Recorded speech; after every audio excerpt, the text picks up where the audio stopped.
Level ઉપર પરંતુ સારી જતા આગળ વધે તો બહુ જ ઇન્ટરેસ્ટિંગ કાઉન્ટર્સ અત્યારે ફોકસમાં છે શોભા લિમિટેડનો અને શોભા લિમિટેડના તમે જો કે આપણે પરિણામ આવતા જોવા મળ્યા ત્યાર પછી આખા સેક્ટરમાં એક જબરદસ્ત મૂવ આવતો જોવા મળ્યો પછી ડીએલએફ હોય કે પછી અહીંયાથી પ્રેસ્ટીજ એસ્ટેટ જેવા કાઉન્ટર્સ હોય તેમાં બધામાં જ એક સારી ખરીદારી આવતી જોવા મળેલી છે અત્યારે તો શોભા લિમિટેડની અંદર અહીંયાથી કઈ રીતે અહીંયાથી મેનેજમેન્ટની અત્યારે કોમેન્ટ્રીઝ આવતી જોવા મળે છે તેના ઉપર ડિટેલમાં ચર્ચા કરવા આપણી સાથે शोभा लिमिटेड वाइस चेयरमैन और मैनेजिंग डायरेक्टर जेसी शर्मा अपने साथ जुड़ाया है।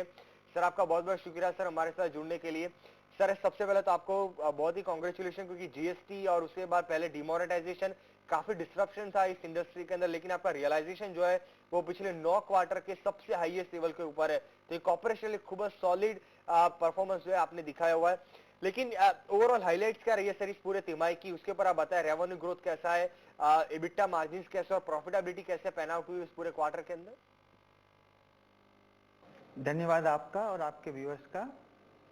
पिछले जो क्वार्टर के अंदर में जो हमने हमारा जो ऑपरेशनल परफॉर्मेंस अपडेट दी है उससे आप देखेंगे कि 623 करोड़ का हमने जो है नया माल बेचा, 8,15,000 स्क्वायर फीट हमने बेची, उसमें से शोभा का शेयर लगभग 90% था। 564 करोड़ का जो माल जो बेचा वो हमारे अकाउंट के अंदर में था। हमने बेंगलोर के अंदर में सबसे अधिक माल बेचा है, लगभग 75% of our volume and value. हमारा एवरेज जिला 7,600 रुपया पर स्क्वायर फीट था टोटल के अंदर में। शोभा का जो शेयर था वो लगभग पिछले क्वार्टर के अंदर में 6,903 रुपये के आसपास में आया और नेट जो अगर आप पिछले साल इसी क्वार्टर के मुकाबले और पिछले 2 क्वार्टर के मुकाबले आप देखेंगे तो जो है लगभग 20% का पिछले साल के मुकाबले बढ़ोतरी हुई और लगभग 12% के आसपास का पिछले क्वार्टर से बढ़ोतरी हुई हमारे वॉल्यूम के अंदर में एंड वैल्यू टर्म्स के अंदर में। तो एक ऐसा एनवायरनमेंट जहां पर रेरा लागू होना था इस क्वार्टर के अंदर में, जीएसटी की चिंताएं थी, ओवरऑल सेंटिमेंट्स जो था वो उतना पॉजिटिव नहीं था। हम कहेंगे कि ऐसे इन्वायरमेंट के अंदर में बेंगलोर, गुड़गांव एंड कोचीन के अंदर में शोभा की परफॉर्मेंस जो है अप टू द मार्क रही है और आने वाले समय में भी हमें लगता है कि ये मोमेंटम जो है बना रहना चाहिए। ओके तो मोमेंटम जो है वो काफी बना रहेगा। आप लेकिन शर्मा जी इस तिमाही के अंदर वॉल्यूम ग्रोथ कितना हुआ है और वैल्यू टर्म्स के बारे में आप बताएं। लगभग 12% का जो है वॉल्यूम ग्रोथ है और लगभग उतना ही जो है वैल्यू टर्म्स के अंदर में ग्रोथ है। पर शर्मा जी ये कितना बरकरार रहेगा क्योंकि Q1 के अंदर जीएसटी का भी थोड़ा सा डिस्ट्रप्शन होगा और जीएसटी के बारे में सर आप थोड़ा सा और डिटेल में बताएं क्योंकि कहीं ना कहीं अभी आपको थोड़ा सा सेंस लग रहा होगा कि Q1 के अंदर कैसा ग्रोथ देखने को मिलेगा। आप तो जीएसटी कितना डिस्ट्रप्टिव होगा Q1 के अंदर और ये जो ग्रोथ मोमेंटम जो है सर वो कितना बरकरार रहेगा Q1 के अंदर। देखिए ब्रॉड रिव्यू ऐसा है कि आज की तारीख के अंदर में हिंदुस्तान के अंदर में इंटरेस्ट रेट्स वापस लगभग 8.35 से 8.5% के आसपास में आ गई। आज की तारीख में अगर आप देखेंगे तो up to 110 metre square metre जो घर हैं बन रहे हैं उसके अंदर में सरकार आपको जो है 2,30,000 रुपया से लेके 2,67,000 रुपये तक का जो है एक फाइनेंशियल इंसेंटिव दे रही है घर खरीदने के लिए। ऑफ कोर्स ये आपका पहला घर होना चाहिए, ऑफ कोर्स आपको जो है एक हाउस होल्ड इनकम आपके 18 लाख से या 12 लाख से अधिक नहीं होनी चाहिए करके। आज की तारीख के अंदर में प्रोविडेंट फंड से आपको जो है घर खरीदने के लिए या ईएमआई देने के लिए पैसा जो है प्रोविडेंट फंड अथॉरिटीज आपको लिबरली दे रही है। तो मेरा मानना है कि पॉजिटिव साइड्स में भी काफ़ी कुछ अच्छे डेवलपमेंट्स हुए हैं जिसको अगर हम कस्टमर्स तक ठीक से पहुंचा सके तो ये क्वार्टर भी और आने वाला समय भी जो है हमारे सेक्टर के लिए डेफिनेटली अच्छा होएगा। हाँ, रेरा और जीएसटी जो है एक डिसरप्टिव बोलो एक ट्रांजिशनरी बोलो बहुत बड़े 2 नए एक्ट हैं जिससे हमको ट्रांजिशन करना है, जिससे हमको जो है आगे बढ़ना है।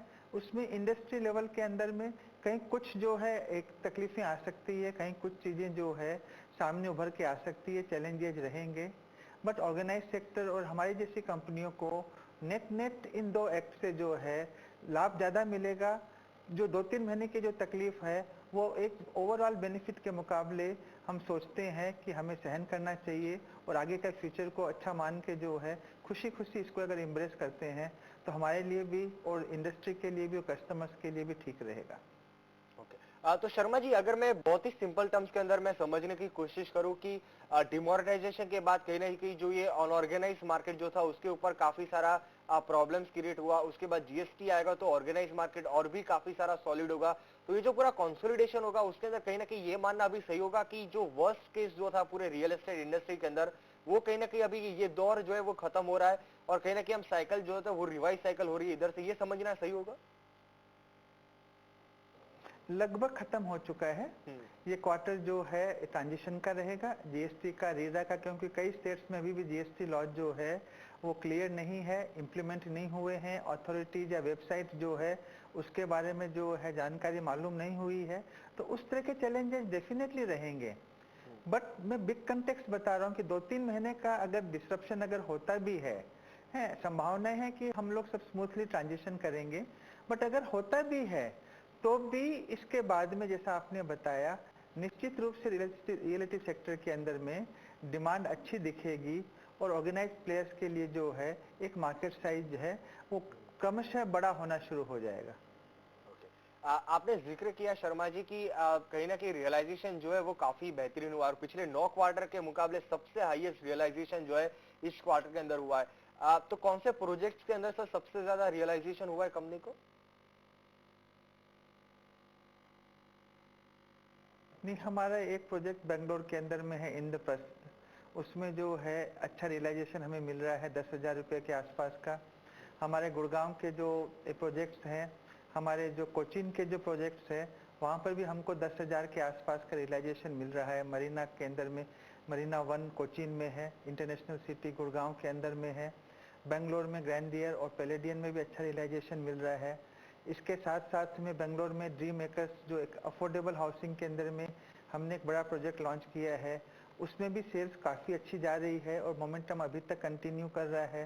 तो इन सब का जो मिला जुला जो बेनिफिट हम देख रहे हैं, हम मानते हैं कि उससे आने वाले समय के अंदर में रियलाइजेशन स्टेबल रहेंगे और मार्जिन्स जो हैं जीएसटी के बाद में डेफिनेटली जो है पहले से बेहतर होने शुरू हो जाएंगे। Fair enough sir.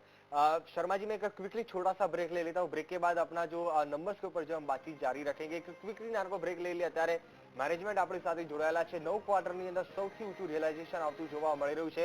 આ નંબર જળવાતા રહેતા જોવા મળશે કે ડિટેલમાં ચર્ચા કરશે નારગા બ્રેક પછી।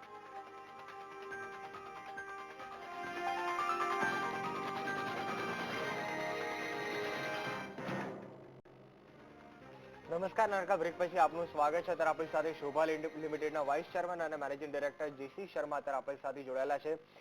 शर्मा जी, जब मैंने ब्रेक लिया तब हम ओवरऑल इंडस्ट्री के अंदर क्या चल रहा है, आपके नंबर्स के ऊपर हम थोड़े से बातचीत कर रहे थे और रियलाइजेशन के ऊपर हम बातचीत कर रहे थे। लेकिन आपके Q1 के अंदर मेरे ख्याल से कोई बड़ा प्रोजेक्ट आपने लॉन्च नहीं किया, उसके ऊपर आप बताएं सर। और Q2 के अंदर सर पाइपलाइन कैसे देख रहे हैं और अप्रोक्सीमेटली कितना रेवेन्यू रिकॉग्निशन होगा उससे? नहीं, देखिए Q1 के अंदर में हमने कोई भी नया प्रोजेक्ट लॉन्च नहीं किया क्योंकि अभी तक रेरा की अथॉरिटीज आई नहीं। 1 मई से आप नया प्रोजेक्ट लॉन्च नहीं कर सकते अगर वो रजिस्ट्रेशन नहीं करवाते हैं करके। तो जब तक रेरा लॉ इम्प्लीमेंट नहीं होता है, हमें नहीं, सभी डेवलपर को नए प्रोजेक्ट लॉन्च करने के अंदर में चैलेंजेस बने रहेंगे कर हैं। ज़्यादातर प्रोजेक्ट्स आप देखेंगे Q3 से लॉन्च होंगे। शोभा भी जो है Q3 ऑनवर्ड्स अगले 6 महीने के अंदर में कम से कम 3 मिलियन स्क्वायर फीट के नए प्रोजेक्ट लॉन्च करने की योजनाएं बना रही है। ओके। शर्मा जी, तो फिर इस तिमाही के अंदर अनसोल्ड इन्वेंट्री कितनी है, वो नंबर आप थोड़ा सा बताएं, या फिर कितना स्क्वायर फीट जो है एरिया वो अभी भी अनसोल्ड है? हमारी जो भी अनसोल्ड इन्वेंट्री थी उसमें से 8,15,000 स्क्वायर फीट तो निकल गई, कुछ भी लॉन्च नहीं किया करके। और चूंकि हम प्रोजेक्ट फेज वाइज लॉन्च करते हैं तो हमें इस अनसोल्ड इन्वेंट्री से कोई प्रॉब्लम नहीं है। लगभग अभी भी हमारे पास में 9 मिलियन स्क्वायर फीट के आसपास की अनसोल्ड इन्वेंट्री है। Okay, fair enough sir. Sir, एक आखिरी सवाल मैं लेना चाहता हूं और बहुत सारे लोगों का ये कंसर्न है कि जिस तरीके से आईटी के अंदर स्लो डाउन देखने को मिल रहा है, नौकरियां जा रही है और रिक्रूटमेंट काफी सारा 10 इयर्स के सबसे लोएस्ट लेवल के ऊपर है। तो कमर्शियल और जो लो टिकट हाउसिंग के जो प्रोजेक्ट्स जो है सर, उसके अंदर कितना स्लो डाउन हम देख रहे हैं पूरे साउथ इंडियन मार्केट के अंदर, और शोभा के अंदर उसका कुछ इम्पैक्ट पड़ रहा है सर अभी? नहीं जी, कंस्ट्रक्शन सेक्टर के अंदर में जो आप देख रहे हैं, कमजोर प्लेयर्स हैं, वो तो पिछले 2-3 साल से ही अपने प्रोजेक्ट्स कंप्लीट नहीं कर रहे थे, और उनकी जो अपनी एक बैलेंस शीट प्रॉब्लम है, वो तो उन्हीं को सोल्व करनी पड़ेगी। बट अगर आप ओवरऑल कमर्शियल प्रोजेक्ट्स का अब्जॉर्प्शन देखेंगे, तो हिंदुस्तान के अंदर में 10 से 12 मिलियन स्क्वायर फीट का ऑफिशियल स्पेस का अब्जॉर्प्शन अभी भी हो रहा है। बंगलोर एंड हैदराबाद में मेरे को बताया गया है 2017 और 2018 में जो भी कोई रेडी माल है वो ऑलरेडी उसके लिए लीज के प्री कमिटमेंट्स हो चुके हैं।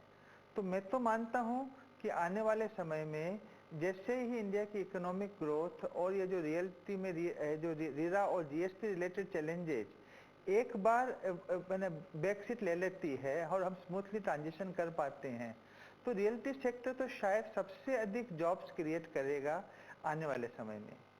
ओके सर, आपका बहुत बहुत शुक्रिया सर हमारे साथ जुड़ने का, डिटेल के अंदर नंबर्स और उसके साथ ही इंडस्ट्री के अंदर और जीएसटी के अंदर कितना डिस्ट्रक्शन है उसके ऊपर बातचीत करने के लिए। તો ત્યાંથી શોભા લિમિટેડના મેનેજમેન્ટ આપણી સાથે જોડાયેલા હતા અને બે ત્રણ વસ્તુ ખાસી મહત્વની કહેતા જોવા મળ્યા હતા। સૌથી પહેલા એક રિયલાઇઝેશન જે છે તે કદાચ આવનારા સમયમાં પણ આટલું બરકરાર રહેતું જોવા મળશે અને જે કોન્સોલિડેશન જે છે આવનારા સમયમાં રહેતું જોવા મળશે, કારણ કે ડિમોનેટાઇઝેશન અને પછી જે રીતના જીએસટી આવતું જોવા મળશે એના કારણે ક્યાંક ને ક્યાંક અહીંયાથી ઓર્ગેનાઇઝ પ્લેયર જે છે તેમનો શેર અહીંયાથી ખાસો વધતો જોવા મળશે। Q1 માં તેમણે કોઈ પ્રોજેક્ટ અહીંયાથી લોન્ચ નથી કર્યો કારણ કે રહેરાની જે છે અહીંયાથી ગાઈડલાઇન્સ નથી આવતી જોવા મળી, પરંતુ Q2 અને ખાસ કરીને અહીંયાથી સેકન્ડ હાફ જે છે તે FY18 નો તે ખાસ અહીંયાથી સ્ટ્રોંગ મેનેજમેન્ટ જોઈ રહ્યા છે તો તેના ઉપર ખાસ ધ્યાન રહેશે। પરંતુ આજે તમે જો 5% તેજી શોભા લિમિટેડના કાઉન્ટર્સ ઉપર જોવા મળે છે, કારણ કે ઓપરેશનલી ખૂબ જ સારા નંબર્સ અહીંયાથી આ કંપની પોસ્ટ કરતા જોવા મળે છે, પરંતુ આવનારા સમયમાં અહીંયાથી આ ગ્રોથ જળવાયેલો રહે છે કે નહીં તેના ઉપર ખાસ અહીંયાથી નજર રહેતી જોવા મળશે, પરંતુ મેનેજમેન્ટ અત્યારે ખાસા બુલિશ લાગી રહ્યા છે ત્યારે આવનારા સમયના ગ્રોથ માટે। એક ક્વિકલી નાર્કો બ્રેક લઈ લેતા, બ્રેક પછી બીજા સ્ટોક્સ ઉપર આપણે ડિટેલમાં ચર્ચા કરીશું। નાર્ગા બ્રેક પછી